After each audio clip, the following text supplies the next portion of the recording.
আসসালামু আলাইকুম। কেমন আছেন সবাই? আশা করি আলহামদুলিল্লাহ ভালো আছেন। আমিও আপনাদের দোয়া ও ভালোবাসায় ভালো আছি। আজকে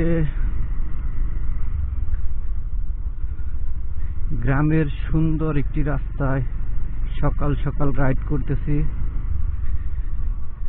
এটা আমাদের বাড়ির থেকে বের হওয়ার রাস্তাটা 2 কিলোমিটার মতো ইটের সোলিং আছে, তারপরে পাকা রাস্তা।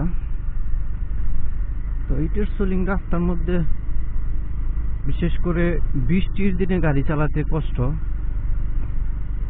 কাদা হয়ে যায়, প্লাস হচ্ছে ইটগুলোর মধ্যে চাকা স্কিড করতে পারে।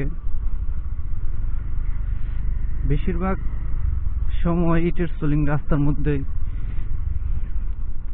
চাকা স্কিড করে গাড়ি পড়ে যায়। আর ইটের সোলিং রাস্তার মধ্যে গাড়ি চালালে আরেকটা সমস্যা হয়, সেটা হচ্ছে যে গাড়ি ঝনঝনে হয়ে যায়,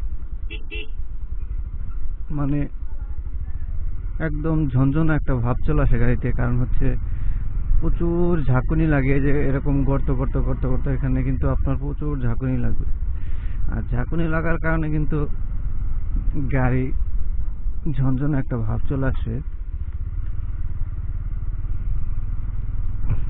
তো সেদিকে কথা না বাড়াই, আজকে যাচ্ছি জিরানি বাজার। তো এইটা আমার নতুন পেজের নতুন ব্লগ হতে যাচ্ছে। আপনারা অনেকে হয়তো বা জানবেন যে আমার পেজটা নষ্ট হয়ে গেছে। আর পেজটা নষ্ট হওয়ার পরে প্রায় অনেক দিন আমি কোনো ব্লগ ভিডিও করিনি, কারণ একটা হতাশা চলে আসছিল। আর আমার